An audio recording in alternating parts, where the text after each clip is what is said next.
Just a few minutes before the wedding, I overheard my future daughter-in-law coldly tell her best friend, "I'm going to file for divorce as soon as the inheritance is in my name."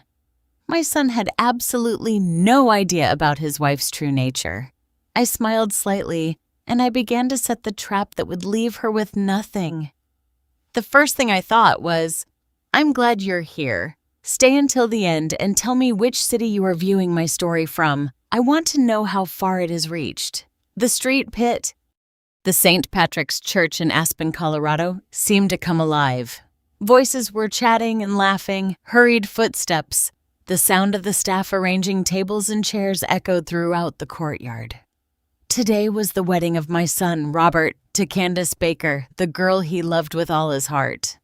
I was in the middle of this lively atmosphere, checklist in hand, reviewing every detail with my eyes.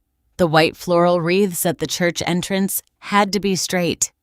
The ribbons on the chairs perfectly aligned, the catering team ready.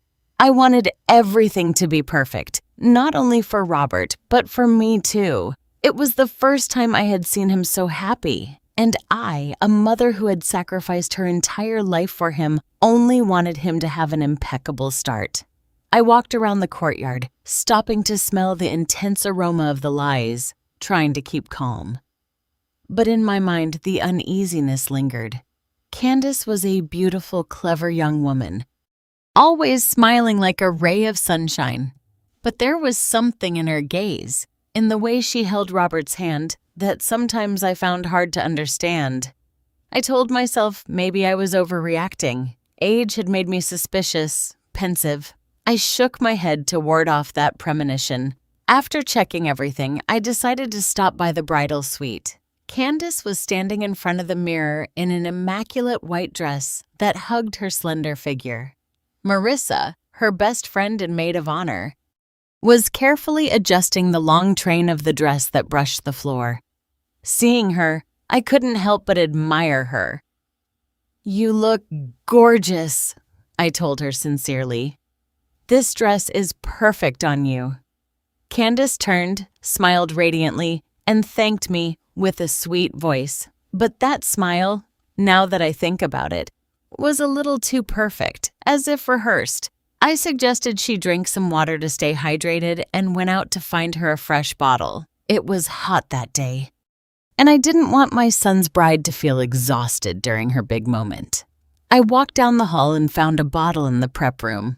Returning, I heard giggling coming from the bride's room. The door was ajar, just enough for Candace and Marissa's voices to escape. I was about to knock, but I stopped dead in my tracks when I heard Marissa ask in a curious tone, "Are you sure she's going to sign, right?" My heart skipped a beat. "She me?" I stayed still, clutching the bottle. "Trying to listen better."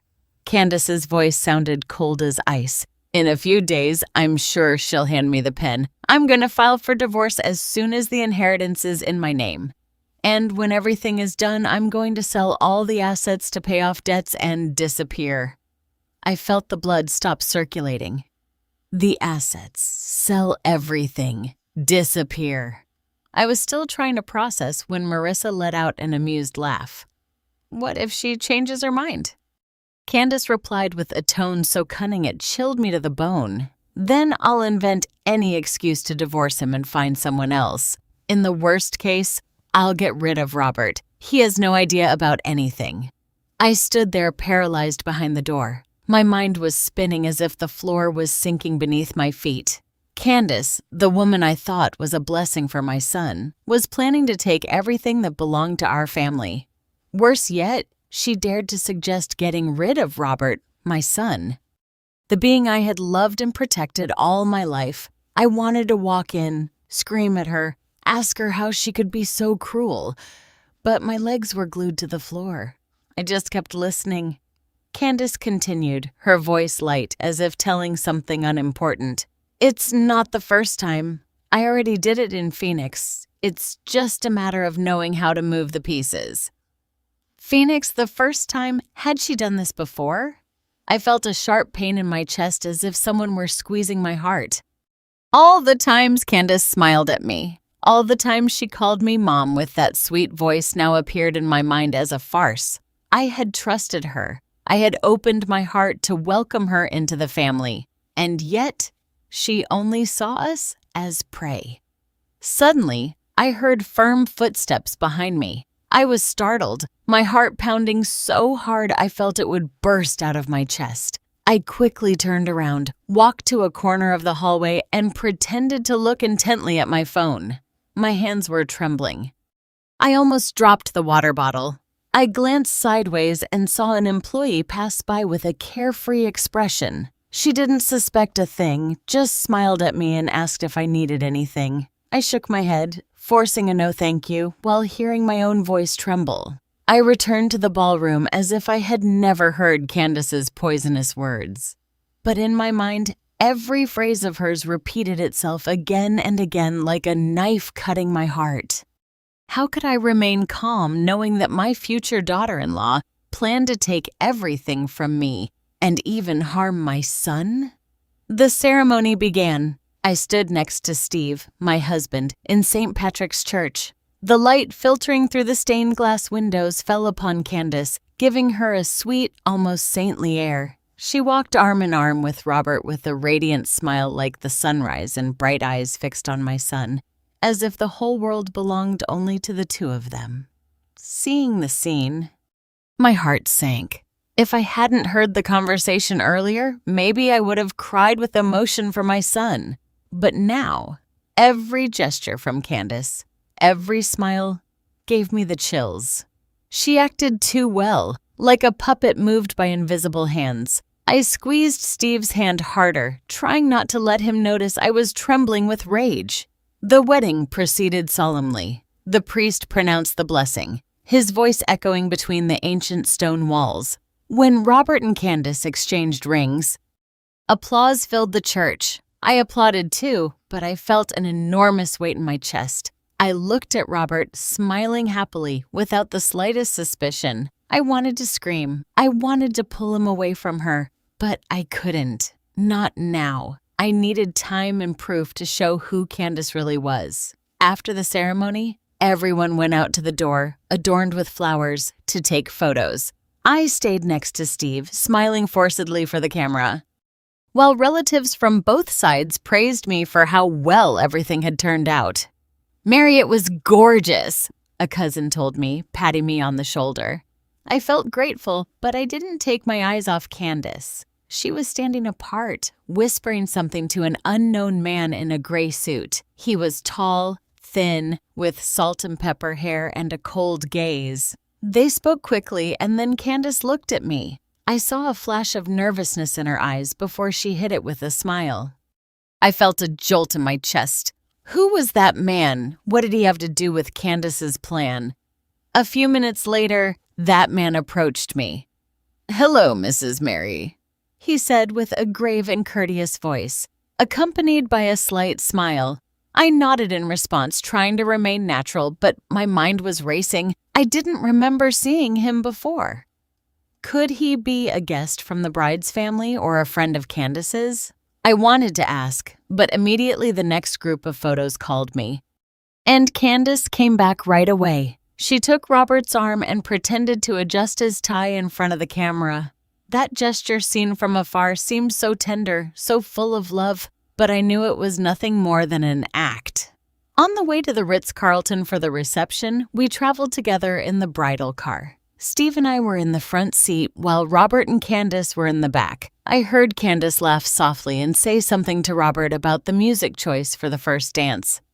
Her voice was sweet, full of energy, but every word made my skin crawl. I turned my head and through the rear view mirror saw Candace leaning on Robert's shoulder, their hands intertwined. I wanted to scream, tell my son that she didn't deserve him, that she was deceiving him. But I stayed silent, squeezing Steve's hand, who continued to chat cheerfully with the driver about the first days of our marriage. The reception hall at the Ritz-Carlton was more majestic than I had imagined. Warm golden light illuminated the tables covered with impeccable white linens, and in the center of each were large vases with fragrant lies. Guests were taking their seats amid animated laughter and chatter. I walked around greeting old friends, receiving more than one compliment for the organization. "Mary, you made everything like a dream," a friend commented, raising her glass for a toast. I smiled and thanked her, but inside I felt heavy. If they knew what I had just overheard, would they still be enjoying themselves like this? Passing by the cocktail bar, I saw Candace next to Marissa and another woman, perhaps the queen, her best friend. The three were chatting animatedly, but as soon as I approached, they fell silent. Candace looked at me and smiled enthusiastically. "Mom, the floral arrangements are beautiful. I'm sure it was a lot of work." I nodded and replied with a couple of dismissive phrases, but I noticed that Marissa and the queen avoided looking at me. What did they know? Did they have something to do with Candace's plan? I felt like I was entering a maze where everyone was hiding something. The band started playing, and Robert led Candace to the dance floor for the first dance. I stayed watching, containing the pain. They looked like a perfect couple, Candace twirling in Robert's arms, the wedding dress gleaming under the lights. The guests applauded and cheered, but I only saw a performance. I went to the bar where the light was dimmer to regain my composure. There, again, I saw the man in the gray suit. He was alone with a glass of wine in his hand, looking towards the dance floor. I was about to approach him, but he just twisted a slight smile, put down the still full glass, and turned to leave. That gesture chilled my blood. What did he mean to tell me?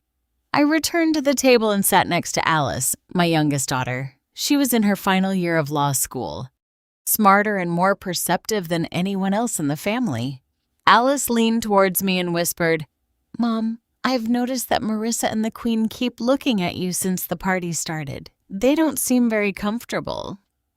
I nodded without saying anything, but I felt another piece of the puzzle fitting into place. Alice always detected the strange things. Maybe she had noticed something too.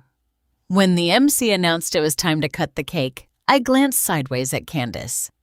She was checking her phone under the table very quickly, as if she didn't want anyone to see her. The screen light illuminated a phrase, "Only a few days left." I felt my heart tighten again. A few days for what? To get my signature? To sell all my family's properties? Candace put away her phone, took Robert's hand, and went up to the stage to cut the cake. She was smiling radiantly, hand in hand with my son, amid everyone's cheers. I watched the scene, but I no longer felt joy.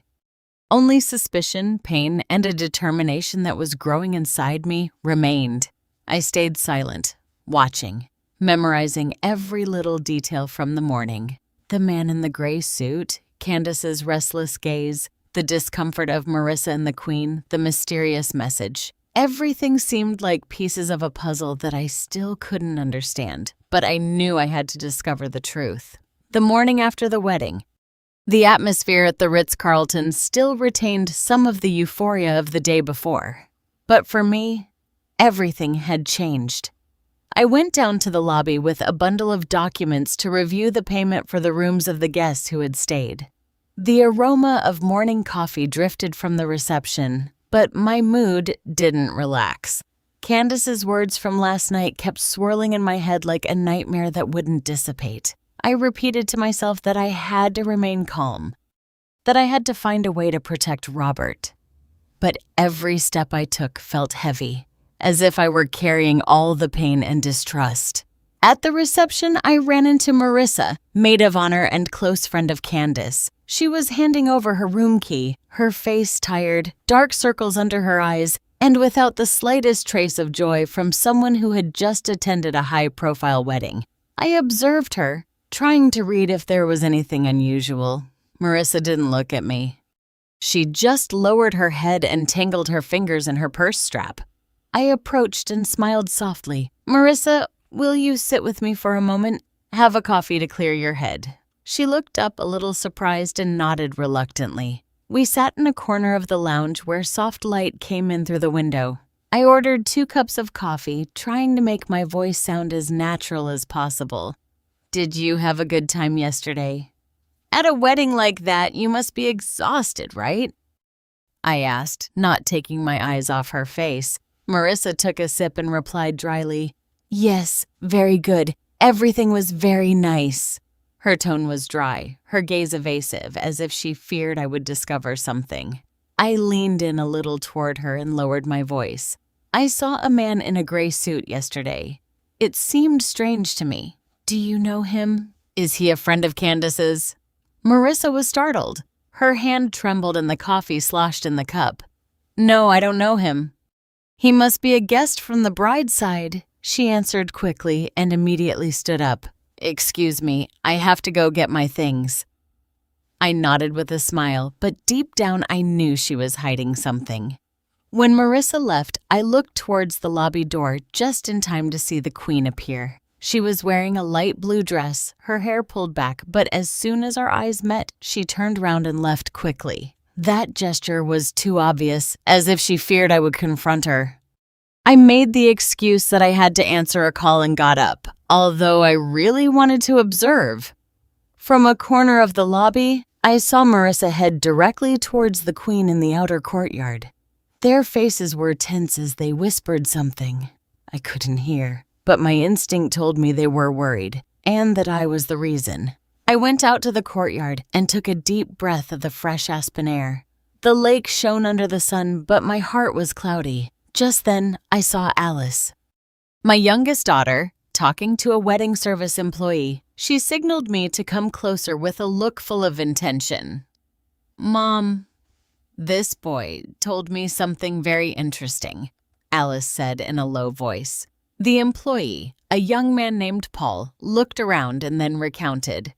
"Last night, while clearing the tables, I accidentally overheard the queen talking to Marissa. She said, 'I hope Candace doesn't ruin everything this time like she did in Phoenix.' I don't know what else they said." But by the tone, they seemed very worried. I felt my heart pounding. Phoenix again. Candace's phrase from last night echoed in my head. This is not the first time. I already did it in Phoenix. Had she done something similar there? Deceive someone, take their assets, and then disappear. Alice looked at me without saying anything, but her eyes seemed to ask, "What do you think, Mom?" I took her arm and led her to a corner, whispering, "Honey, I think Candace is hiding something very big. I need you to help me."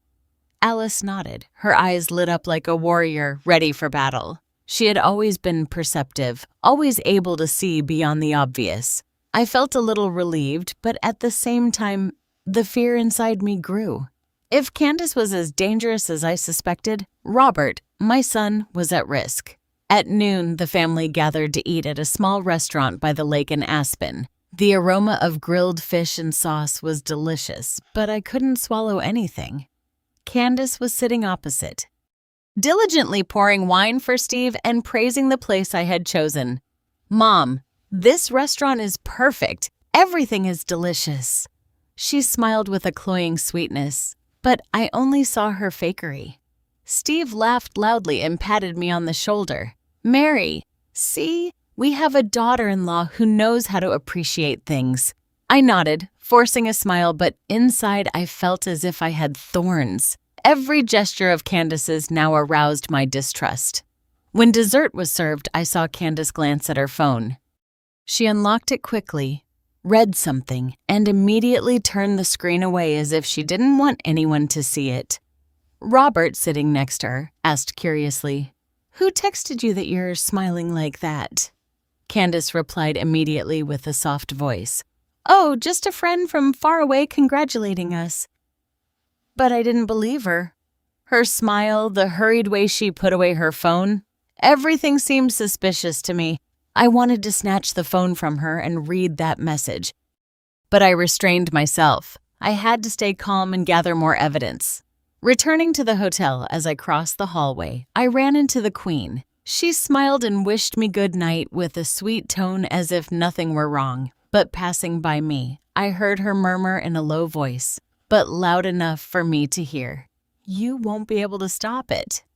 I froze, feeling a chill run down my spine. What did the Queen know? Was she talking about me or Candace's plan? I wanted to call her and demand an explanation, but I knew doing so would only reveal my suspicions prematurely. I had to be patient, even if it was harder than I thought. That night, when the hotel lights dimmed, I called Alice to my room. With the door closed, I told her everything from the conversation between Candace and Marissa to the man in the gray suit and the Queen's murmur. Alice remained silent, listening while taking quick notes in a notebook. "Mom, I'm going to start investigating Candace," she said with a firm voice. "Her finances, her past, anything to do with her. I'll ask my friends from college. Those who study law always have ways to find information." I looked at her with a mix of pride and sadness. Alice was barely over 20 years old. She should be enjoying her youth, not involved in all this. But I knew I needed her. "Thank you, honey," I said with a choked voice. "I just want to protect your brother, protect our family." Alice took my hand with a firm gaze. "Mom, I won't let her hurt Robert." "I promise you." I nodded, holding back tears. But inside I was afraid. Afraid that Candace was not just a scam artist, but a bigger threat than I thought. Afraid of not arriving in time to protect my son, I hugged Alice and whispered, "Be careful, honey. I don't want to lose both of you." She nodded, but I knew we were both entering a battle without yet knowing who the real enemy was. 2 days after the wedding, I was sitting in a small coffee shop near Alice's university. My heart restless like someone on the edge of a cliff. The place was small, smelling of freshly roasted coffee, but I couldn't enjoy it. Alice entered with a thick folder in her hand and a more serious expression than ever. "Mom, I've found some things," she said, placing the pile of papers on the table in a low tone as if she feared someone would hear. I looked at her, feeling my heart pound hard. What I was about to hear could change everything, and I didn't know if I was ready. Alice opened the folder and pointed to each line printed in black and white. "Candace owes more than $600,000, Mom. She has 3 loans with private lenders and 2 with individuals. One of them is Victor, the man in the gray suit who was at the wedding." I took a deep breath, trying to keep calm. Victor, the man with the cold smile and the sharp gaze, he was part of Candace's plan, and now he had a name. But what Alice said next chilled my blood. I also found information about Phoenix.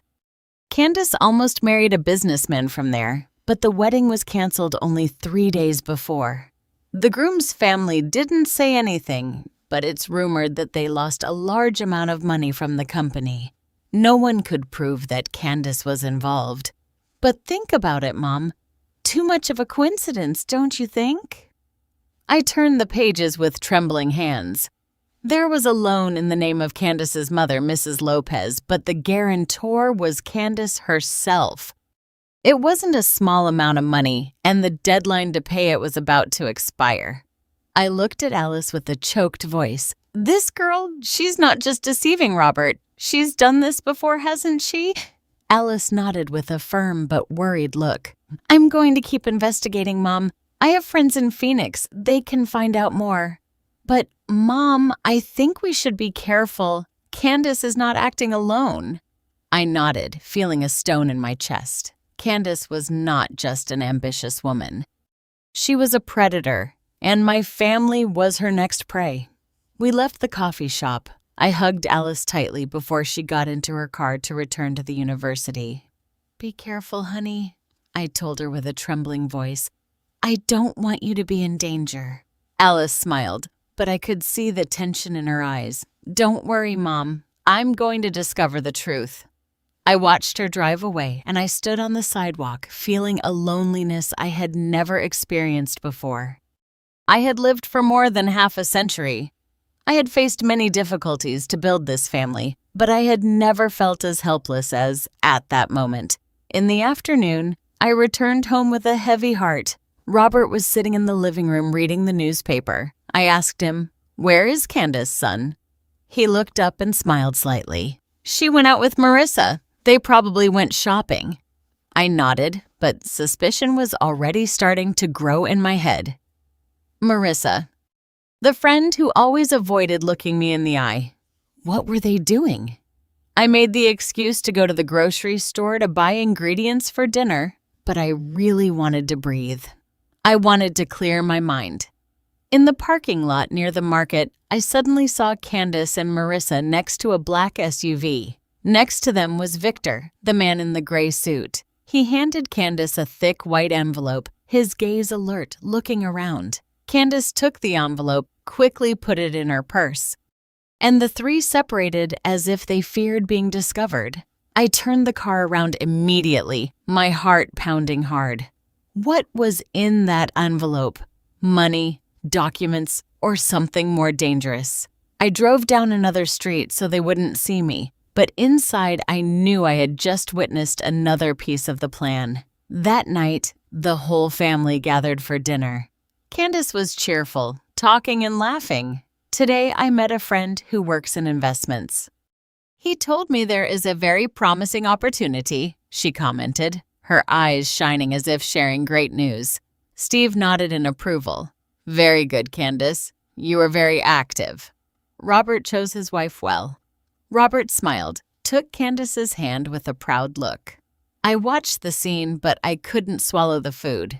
Investment opportunity. I knew it was just an excuse, another part of her plan. I remained silent, pretending to eat, but a plan was starting to form in my head. The next morning, I woke up with the feeling that the whole world was weighing on my shoulders. Sleep didn't relieve me. It only made the ideas about Candace clearer. I sat at the breakfast table with a cold cup of coffee in my hands, looking out the window. It was a sunny day in Aspen, but my mood was dark. I knew I had to act. I couldn't wait for Candace to make the first move. I picked up the phone and called Jeff, an old friend who works in real estate in Denver.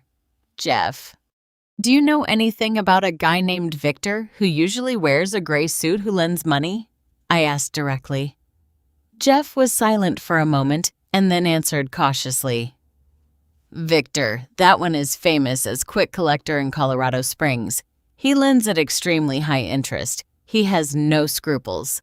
He's been in some trouble, but he's never been arrested. Mary, why are you asking about him? I just told him I needed to confirm something, then hung up. My heart was pounding hard. Victor was not just a piece in Candace's plan, but he was more dangerous than I imagined. Jeff sent me Victor's number in a photo of his business card. I looked at the series of numbers, my finger hesitating over the screen. Call or not call? If I confronted Victor directly, would I put my family at risk? But then the image of Robert smiling happily next to Candace came to mind, mixed with her cold voice. If it gets complicated, we'll get rid of Robert. I squeezed the phone tightly, took a deep breath, and dialed. Hello, Mr. Victor, I said when his grave voice answered. This is Mary, Robert's mother. I want to see you today at the coffee shop on Elm Street in Colorado Springs. Does 3 o'clock in the afternoon work for you? He was silent for a second and then replied calmly, That's fine, Mrs. Mary. I'll be there. At 3 o'clock in the afternoon, I entered the small coffee shop on Elm Street. The intense aroma of coffee and the soft guitar music couldn't calm the storm inside me. Victor arrived punctually in a white shirt and a black leather briefcase in his hand. He was tall, thin, with salt and pepper hair and a gaze as sharp as a knife. We sat in a secluded corner and ordered 2 black coffees. I didn't want to prolong it. I went straight to the point. You are collecting a debt from Candace Baker, right? Victor frowned a little and then smiled reluctantly, as if he already knew what I was going to ask. I thought you didn't care, he said with a grave voice. But yes, she owes me a large amount, and the final deadline is this weekend. On the day of the wedding, I approached her to greet her on purpose to scare her. His words chilled me, so his action that day hadn't been casual. He was playing some kind of game, and Candace was part of it. I looked him straight in the eye and told him firmly, I have a deal. I will help you recover your money. But you must keep the pressure on Candace at a moderate level. just enough to make her nervous, but without touching her.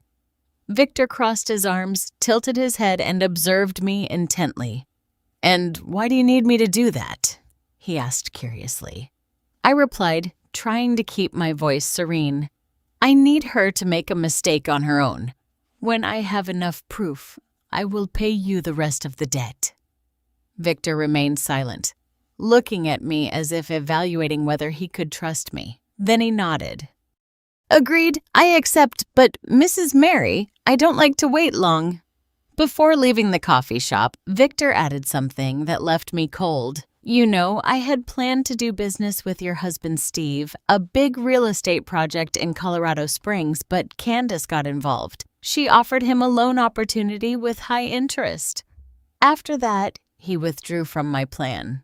I suppose you didn't know this." I felt the blood rush to my head. Steve, my husband, had Candace already approached Steve before, and I had no idea.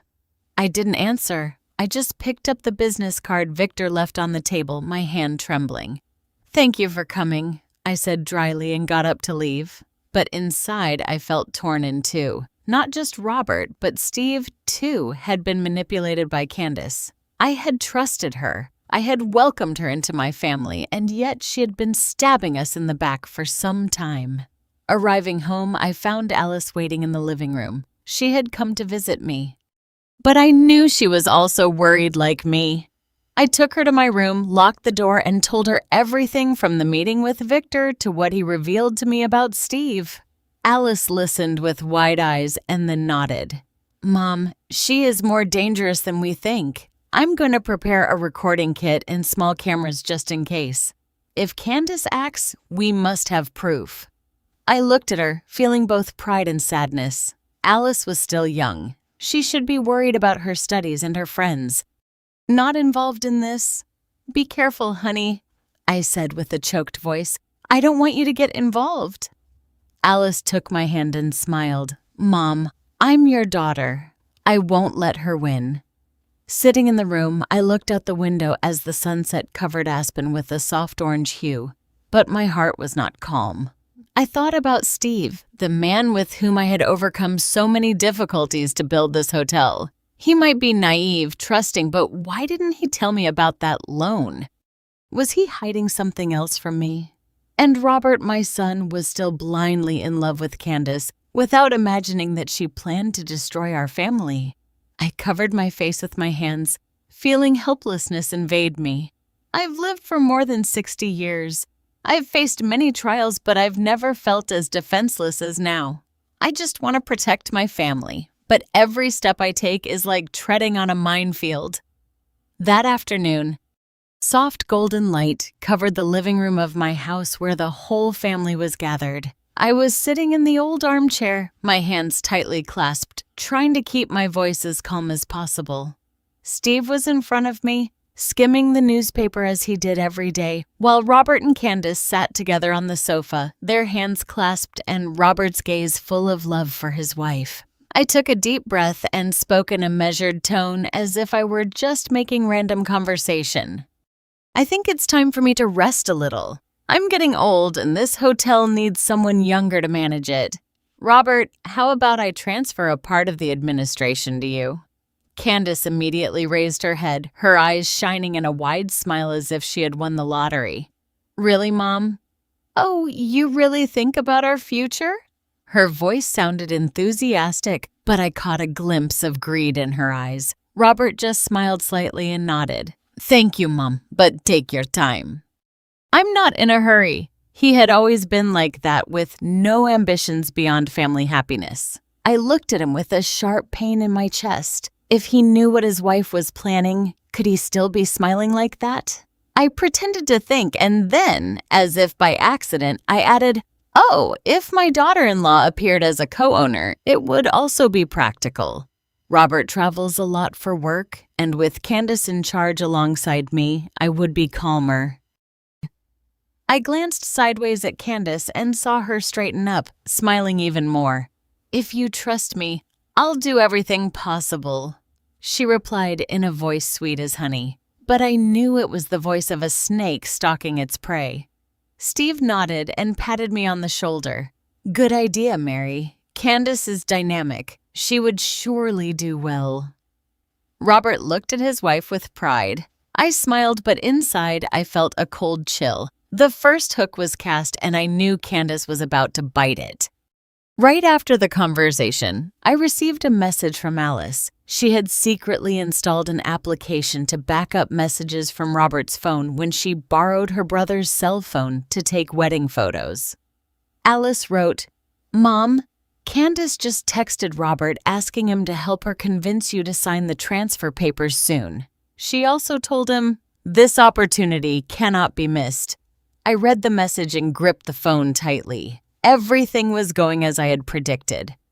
Candace couldn't wait any longer. Her ambition had made her show her true colors, but I still needed to stay calm, let her fall into the trap herself. That night, I made the excuse that I had to go to Colorado Springs to visit some friends, left the house and left Candace in charge of coordinating the hotel staff for 2 days. "Get used to the work," I told her gently. "I trust you." Candace nodded, smiling radiantly. "I won't let you down." But the way she looked at me, that gleam in her eyes, made me shudder. I knew she was thinking about the filing cabinet in my office where I kept the documents for the family properties. The next day, Alice called me with an urgent voice. "Mom, a hotel employee just told me. Today, Candace secretly entered your office, opened the filing cabinet, and took photos of some documents. She thinks no one saw her, but Rose from the cleaning crew saw it clearly." I felt my heart pound hard. Candace had already started to act. I told Alice, "Keep watching her, but don't let her suspect anything. I want her to think she's winning." I hung up and sat down, feeling the world spin around me. I had cast the bait and Candace had bitten it. But why did I still feel afraid? Afraid of not being fast enough, smart enough to face her. That afternoon, I received a message from Victor. She already started asking me how to do the asset transfer. It looks like she's ready. I read the message and felt a chill in my chest. Victor was fulfilling the agreement, maintaining pressure on Candace, but I couldn't stop thinking about what he had told me the day before. Candace had gotten involved in Steve's business and had dragged him into a loan with extremely high interest. Steve, the man I had loved and trusted for decades, had hidden it from me. I wanted to ask him to know why he didn't tell me anything, but I knew it wasn't the time. First, I had to focus on Candace. At the end of the day, I returned home trying to keep a serene face. On the front porch, I saw Candace conversing with Marissa, chatting animatedly like two carefree friends. But as soon as I appeared, Candace immediately changed the subject and turned to me to ask about the cake order for the hotel conference next week. "Mom, I think we should choose key lime pie. The customers will love it," she said with a radiant smile, as if she had nothing to hide. I nodded and replied, "Good idea, you decide, but inside." I knew very well that she was trying to distract me. I smiled, but I didn't take my eyes off her. The hook had already been bitten, and I wasn't going to let her escape. The next morning, the light of dawn filtered through the curtains, illuminating the wooden floor of my room. I had barely finished preparing my coffee when I heard a knock on the door. Robert was there, his eyes a little red as if he hadn't slept well. "Mom, I have something to talk to you about," he said with a hesitant voice. I invited him in, sat down, and tried to stay calm, even though I was agitated inside. "Candace says you should sign the transfer of part of the properties soon," he continued, wringing his hands. "She says that if her name appears, it will be easier for us to attract investments to expand the hotel." I looked at him and felt a sharp pain in my heart. Robert still blindly trusted Candace. He kept looking at her with those eyes full of love. I pretended to think about it, nodding. "I'll consider it." "Son, it's an important matter. I need to consult with a lawyer first." Robert sighed, clearly disappointed, but didn't argue. "Yes, I understand." he said before getting up and leaving, looking at his back as he walked away. I wanted to call him, tell him everything, but I knew it wasn't the time. If I spoke without proof, Robert would think I was just jealous of his wife. At noon, I was at the living room window looking towards the balcony. Candace and Robert were there under the shade of the small olive tree. She leaned her head on his shoulder, stroking his arm, whispering something to him. I couldn't hear it, but the way she tilted her head and smiled sweetly gave me a chill. She was manipulating my son little by little, like a spider weaving its web around its prey.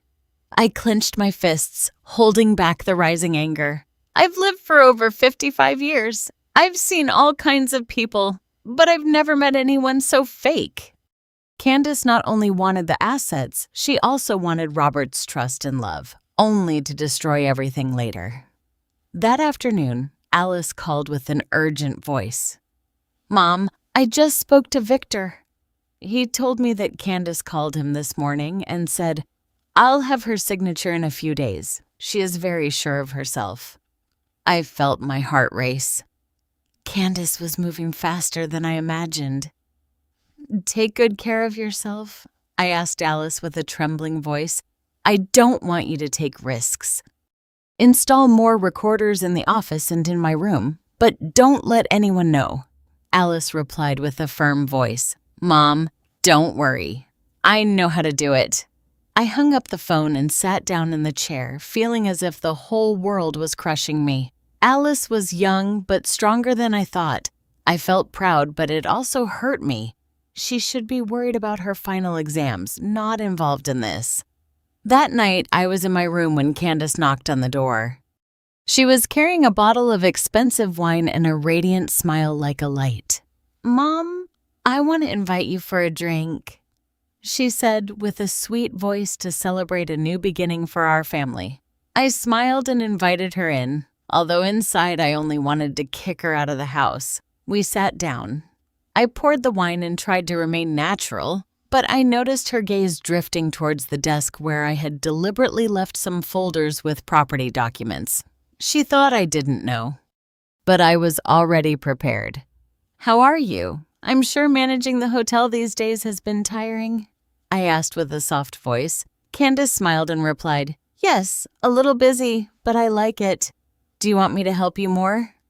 I nodded, but inside I felt an intense cold. Help? She only wanted to keep everything.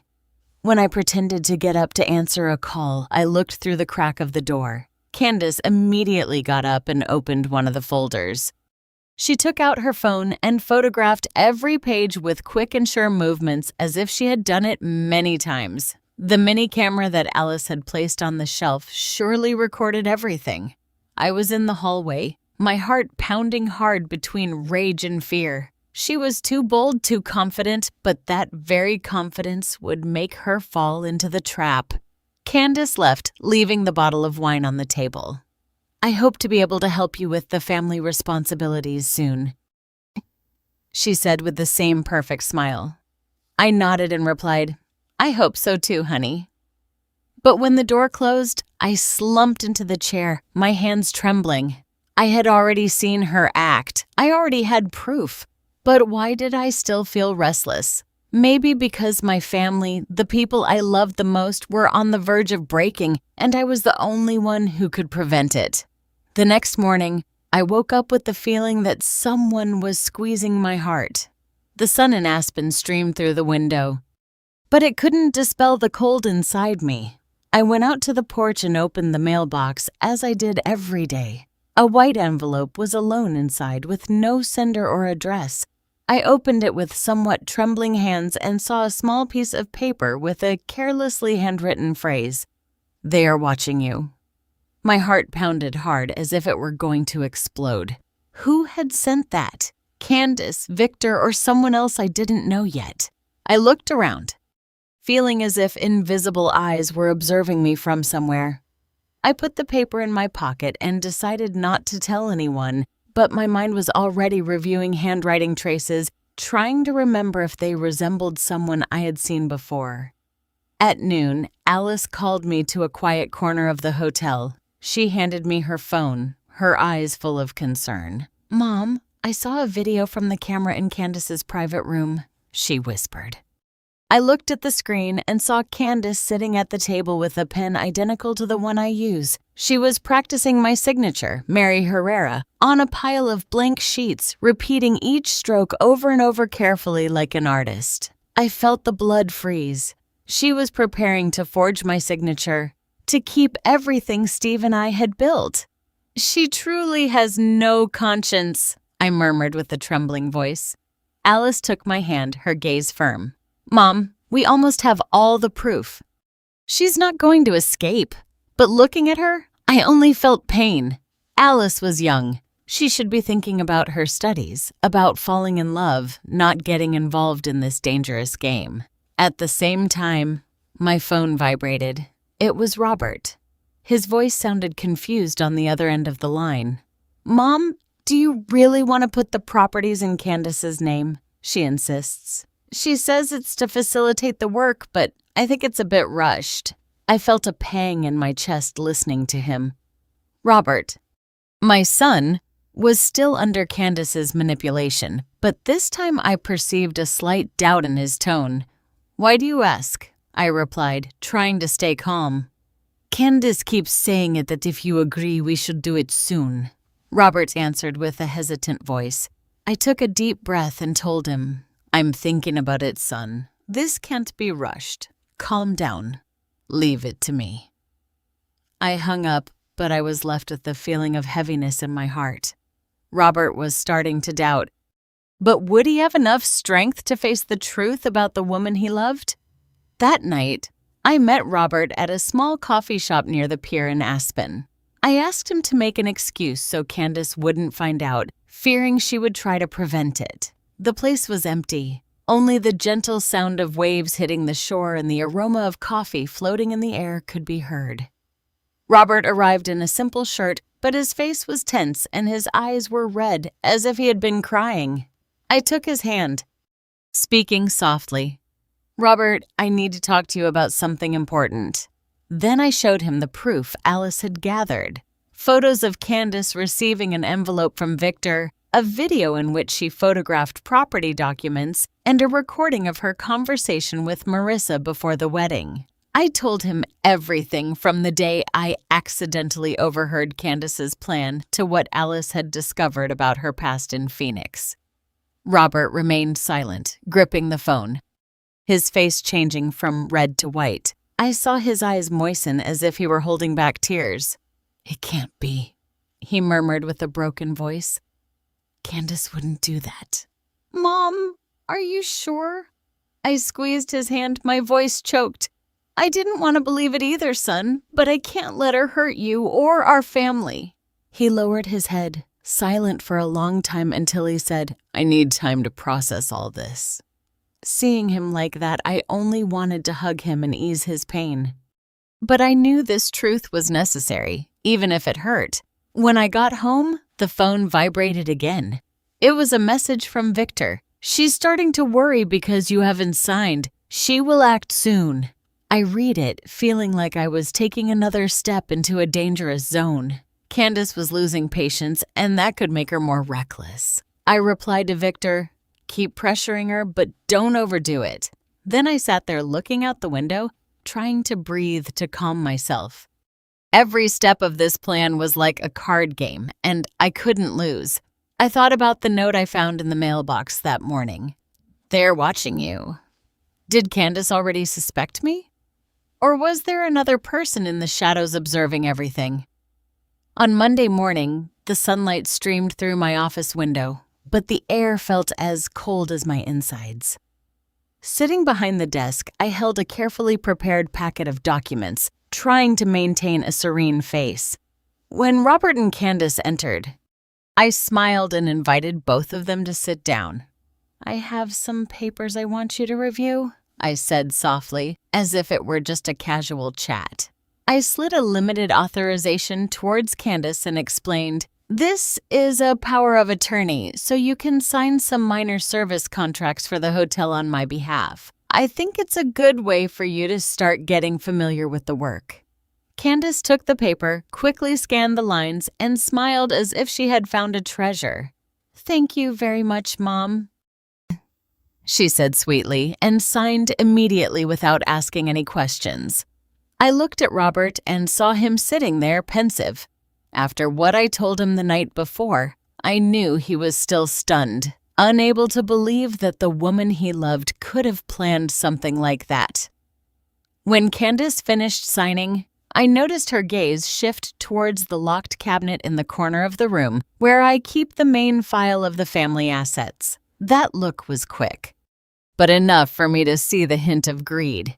She thought she had won, but in reality, she had just entered the trap I had set for her. I smiled, said a couple of phrases to continue the chat, and let them both leave. When the door closed, I slumped into the chair, my hands trembling. I was walking a tightrope, and every step was like walking on a wire. If Candace discovered that I knew about her plan, what would she do? I remembered what she had said. In the worst case, I'll get rid of Robert. I felt a sharp pain in my chest. No, I wouldn't let her lay a finger on my son. In the afternoon, the phone vibrated. A message from Victor. "She still hasn't paid the debt. I'm gonna push harder." I read the message with a sinking feeling in my stomach. Victor was doing what was agreed, but I couldn't help but worry. He was a loan shark, not someone I could fully trust. I replied, "Do as we said, but don't overdo it." Then I stayed there, looking out the window, trying to breathe to calm down. Every step of this plan was like a game of poker, and I couldn't lose. At the end of the afternoon, I drove to the grocery store to buy some things for dinner. But really, it was to escape the feeling of being trapped. Just as I parked near the market, I saw Candace and Marissa sitting in a small coffee shop by the street. They were conversing with tense faces. Suddenly, Victor appeared. He walked straight to their table and sat down with a severe gesture. I quickly found a table 2 rows away, hidden behind a column, pretending to read the menu. Victor's voice resonated loud and threatening. "I'm not going to wait any longer, Candace. You know what the deadline is." Marissa got up and went out to take a call, leaving Candace and Victor alone. I strained my ears and managed to hear Candace's voice, confident, but with a touch of worry. "I just need a few more signatures and I'll have all the assets. She just transferred a part to me." "She's getting old. It's easy to fool her." I clenched my fist, my nails digging into my palm. Easy to fool. Was it that easy? She thought it would be to catch me. Victor left with a quick step while Candace stayed constantly typing on her phone, her face tense. I got up and left the place before she saw me, my heart racing. Candace was confident, but she didn't know that I had already listened, that I had already seen. She thought she was about to win, but in reality, she was digging her own grave. That night, while preparing dinner, Robert entered the kitchen with a hesitant voice. "Mom, Candace proposed to me to transfer a part of the company's account. She says it's a good investment opportunity, but I'm not sure." I stopped, looked at him, and saw an internal struggle in his eyes. "Don't worry, son," I said, trying to sound gentle. "Tomorrow I'll prepare the necessary documents. Leave it to me." Robert nodded, although I noticed he was still restless. I wanted to hug him, tell him I would protect him, but I knew it wasn't time yet to show all my cards. After dinner, Alice secretly looked for me in my room. She whispered to me, "Mom, I just installed another secret camera in the corner of the office and an alarm device connected to the safe. If Candace opens it, we'll know instantly." I nodded, took her hand. "Very good, honey. But you must be careful. I don't want you to be in danger." Alice smiled, but I could see the tension in her eyes. "Mom, everything will be fine. We almost caught her." I hugged her, feeling both pride and sadness. The next morning, I left the house early with the excuse of attending a reunion of former classmates in Colorado Springs. The sky in Aspen was still beautiful. The sunlight filtered softly through the branches, but I felt my heart heavy as if carrying a rock.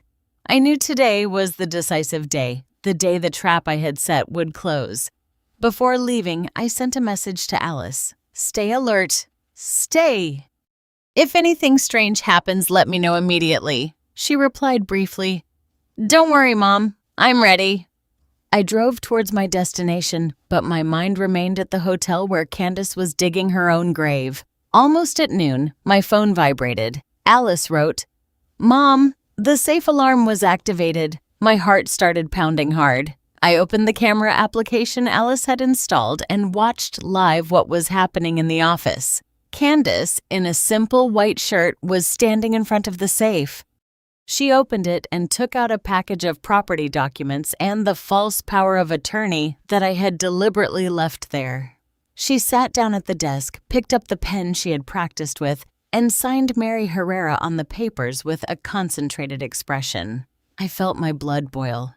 She truly thought she could keep everything, that I was an old woman easy to fool. Without stopping, Candace picked up her phone and called a bank employee. Hello, this is Candace, representative of Mrs. V. Mary Herrera. I need to transfer $120,000 from the company account to my personal account. The power of attorney is already signed. I'll send it right now. Her voice was calm and confident, as if everything was under control. I squeezed the phone in my hand, holding back the rage. It was time for her to fall into the trap. As soon as Candace hung up, the door burst open. A team of police officers whom I had previously contacted entered. The commanding officer, tall and with a firm voice, said, Candace Baker, you are under arrest for breach of trust and large-scale fraud. Candace jumped up, her face pale, but trying to remain calm. You're mistaken. This is an agreement approved by Mrs. Mary. I have the power of attorney, she said with a trembling voice, pointing to the papers on the desk. The officer shook his head and showed a folder. We have all the proof. The video of you forging the signature, the recording of your conversation with Marissa before the wedding, and the images receiving an envelope from Victor. I walked into the room, and when Candace saw me, I noticed true panic in her eyes for the first time. You? You knew from the beginning, she murmured with a broken voice. I stared at her and replied coldly, Candace, did you think it was that easy to fool me? I've been watching you since the day I overheard your plan. You wanted to steal my family's assets. You wanted to hurt my son, but you were wrong. Candace opened her mouth to say something, but the officer signaled, and the agents escorted her out. They handcuffed her, and even so, she kept looking back with a mixture of rage and desperation in her gaze. Robert was standing in the corner of the room, silent from the beginning. When they took Candace away, the boy turned to me, his eyes filled with pain. Mom, why did she do that? His voice broke like a child who had just lost something most valuable. I approached him, took my son's hand, but didn't know what to say. I just hugged him, feeling every shudder in his body. I'm sorry, Robert, I whispered. I just wanted to protect you. He didn't say anything. He just lowered his head, and I knew his heart was broken. At the police station, Marissa and the Queen were also summoned. Under the pressure of the evidence, both confessed that Candace had promised them a share if the plan succeeded. Marissa, pale as paper, murmured, We just followed Candace's instructions. She said everything would go well. The Queen lowered her gaze, not daring to look at me. Victor, called to testify, confirmed that Candace had deceived him in a false business deal related to Steve. She's a professional, Victor said bitterly. I was her victim too. I listened to him and felt a chill in my chest. Candace hadn't just deceived my family, she had hurt many more people. At nightfall, Candace was transferred to the detention center to await trial. Sitting in the car, I looked out the window and saw the street vendors illuminated with yellow lights, a warm light that couldn't calm me. Alice, sitting next to me, took my hand. It's all over, Mom, she said softly. You can finally be at peace. I nodded, but my heart was still heavy. Peaceful? I wasn't sure. I had defeated Candace, but the price was the wound in Robert's heart. the broken trust within my family. I entered the hotel lobby, where the soft melody of a guitar continued to play from a corner. This hotel, the project that Steve and I had built, was still standing, but I knew the cracks in my family would need time to close. I sat down on the sofa, looked around, trying to find peace again. But it didn't come. I only felt tired, as if I had just emerged from a long battle. A few days later, when I thought everything had calmed down, a white envelope appeared in my mailbox with no sender, no address. I opened it with trembling hands and read the handwritten phrase, "Candace didn't do this alone. The other one is still in your house." I felt my heart stop. I looked around. I thought about Steve, the husband I loved but who hid debts from me. I thought about Robert, my son, who was still struggling with the pain of betrayal. I thought about the family dinners, the shared laughter, and now I wondered which of them was hiding something. I thought I had won, that I had protected my family, but now I understood that there was another calculating person sitting at my table. The story we tell is fictional, but it is based on some real events. The names and places have been changed to protect the identity of those involved. We are not telling this to judge, but with the hope that someone listens and stops to think how many mothers are suffering in silence inside their own homes. I'm truly curious. If you were in my shoes, what would you do? Would you choose to remain silent to keep the peace? Or would you dare to face everything to reclaim your voice? I want to know what you think, because every story is a candle that can light the way for someone else. God always blesses, and I firmly believe that courage leads us to better days.